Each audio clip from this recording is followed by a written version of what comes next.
तो आज हम डिस्कस करने वाले हैं हाइट वर्सेस लुक्स। आखिर सबसे ज्यादा इम्पोर्टेंट क्या होता है। तो ऐसे अगर हम डिस्कशन करें तो देखते हैं पहले हाइट के क्या क्या पर्क्स होते हैं और फिर देखते हैं कि फेस के क्या क्या पर्क्स होते हैं। तो पहले हम हाइट से शुरू करते हैं। तो देखिए हाइट जो होता है ना वो आपको डोमिनेंट बनाता है। अगर आप लंबे हो ना तो आप डोमिनेंट लगते हो, आप अपने क्लास में आराम से स्टैंड आउट हो जाते हो। हाइट की वजह से आपके अंदर का जो कॉन्फिडेंस होता है वो धीरे भाई धीरे बूस्ट होता रहता है, बिकॉज आप कैजुअली अपने से छोटे छोटे लड़कों को मॉक कर रहे होते हो। और उतना ही नहीं, लड़कियां आपसे ज्यादा बात करना प्रीफर करती हैं because you the taller man. ठीक है, जैसे कि मैंने बोला आप डोमिनेंट लगते हो, तो डोमिनेंट लोगों से ऑब्वियसली लड़कियां अट्रैक्ट होती हैं। और जब मैं टॉलर हाइट की बात करता हूँ ना, मैं यहाँ पे 6 फीट 7, 6 फीट 8 की बात नहीं कर रहा। मैं मानता हूँ ये जो हाइट्स की उम्मीद करते हैं लड़कियां, ये उनको पता नहीं कि वो क्या मांग रही है। एक डिल्यूजनल लेवल होता है। I think the most desirable height is 6 feet, और उसके नीचे के जो हाइट है जो कि फिर भी लंबे लगते हैं वो है 5 8 से शुरू होते हैं एंड 5 11 तक चले जाते हैं। मतलब उसके बाद आपको चिंता करने की जरूरत नहीं होती। तो क्या इसका मतलब यह है कि अगर आप 5 8 से नीचे के हो, मतलब 5 7 के नीचे के हो, तो आपको गर्लफ्रेंड नहीं मिल सकती? तो चलिए यहाँ से फेशियल अट्रैक्टिवनेस के बारे में बात करते हैं और उसके पर्क्स के बारे में बात करते हैं। सो मान लो तुम्हारी हाइट है 5 फीट 6 और तुम्हारे क्लास का जो लंबा लड़का है वो बहुत ही एवरेज या फिर बिलो एवरेज लुकिंग है। तुमको क्या लगता है 5 फीट 6 गुड लुकिंग लड़के को ज्यादा अटेंशन मिलेगी या फिर बहुत ज्यादा लंबे लड़के को ज्यादा अटेंशन मिलेगी? तो मेरा आंसर है, देखो ये मेरा आंसर है कि ज्यादा अटेंशन उस गुड लुकिंग बंदे को ज्यादा मिलेगी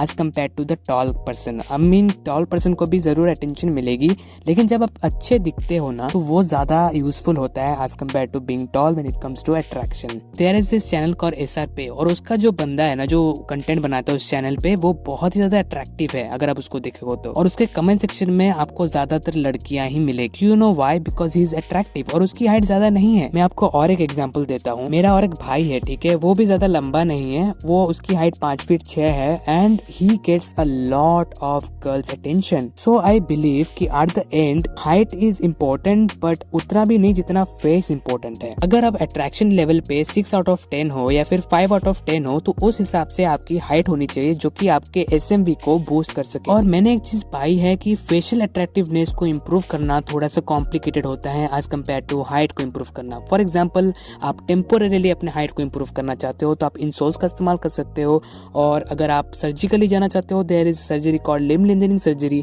जिससे आपकी हाइट बढ़ सकती है। आपको बहुत सारी चीजों को समझना पड़ता है, उसके बाद जाके आपके चेहरे पे वो ग्लो आता है, वो अट्रैक्शन लेवल आता है, वो हैलो इफेक्ट क्रिएट होता है। जबकि height increasing is pretty much straight forward. भले ही दोनों में से हाइट इंक्रीजिंग ज्यादा इजी है, मैं आपको रिकमेंड करूंगा कि बैलेंस मेंटेन करते हुए और हर चीज को धीरे धीरे अपने ऊपर परखते हुए आगे बढ़ने में। Because look maxing is a really long and yes a depressing journey, not for the chats but for common people like us. इसीलिए कभी भी लूप होल में मत फंस जाना, उसमें मैं फंस जाता हूँ कभी कभार और मुझे बहुत ही डिप्रेसिंग फील होता है, लेकिन मैं अपनी पूरी कोशिश करूंगा ऐसा कंटेंट लाने के लिए जो कि आपको अपने प्रेजेंट फॉर्म से एनहांस करने में मदद करे। उसके लिए शायद मुझे फ्यूचर में आपसे मॉनिटरी सपोर्ट की जरूरत पड़े, बट अभी तो नहीं है, लेकिन शायद पड़ सकती है। But I am not gonna force you, it's up to you, because I talk with a lot of Indian and foreign surgeons about facial attractiveness. कभी कभार वो बिजी रहते हैं, कभी कभार मुझे 1000 2000 अपनी तरफ से देना पड़ता है उनसे कंसल्ट करने के लिए। सो गाइज आज के लिए बस इतना ही। अगर आपको मेरा वीडियो अच्छा लगा then do subscribe my channel and turn on the notification for future updates about everything you need to no.